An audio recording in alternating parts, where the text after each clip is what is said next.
طلباء کو مشکل الفاظ کے معنی بتائیے، سمجھائیے اور تختہ تحریر پر لکھیے۔ آپ کی آسانی کے لیے چند الفاظ اور ان کے معنی ذیل میں پیش کیے جا رہے ہیں۔ چارہ، جانوروں کی خوراک، گھاس وغیرہ۔ بل، جانوروں کے رہنے کا سوراخ، بل، جیسے شیر کی کچھار ہوتی ہے۔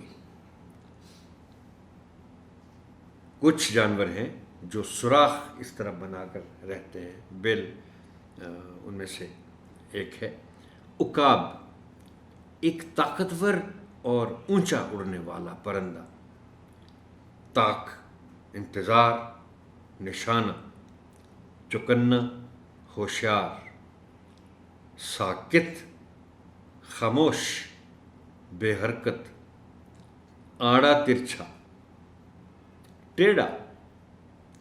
اب اگر بچوں کو یہ لفظ آڑا ترچھا زیادہ مشکل نظر آئے اور ٹیڑھا اس کا مطلب بتانے کے باوجود وہ اس کو پوری طرح سمجھ نہ سکیں، تو آپ اس کے لیے آڑا ترچھا کے لیے لفظ انگریزی کا ایک زگ زیگ استعمال کر سکتے ہیں۔ جیسے آپ ان کو ایک مثال بھی دے سکتے ہیں، ہو سکتا ہے انہوں نے کسی ویڈیو میں سانپ دیکھا ہو، تو سانپ رائٹ لیفٹ کر کے ایسے چلتا ہے، وہ بھی آڑا ترچھا چلتا ہے۔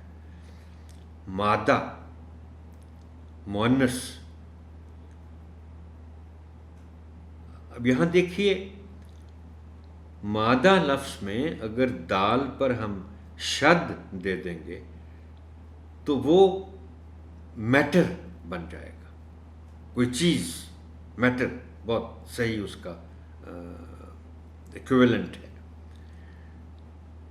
اور مادہ مؤنث کی سینس میں جب آپ لکھیں گے تو پھر اس پہ کبھی شد مت دیں۔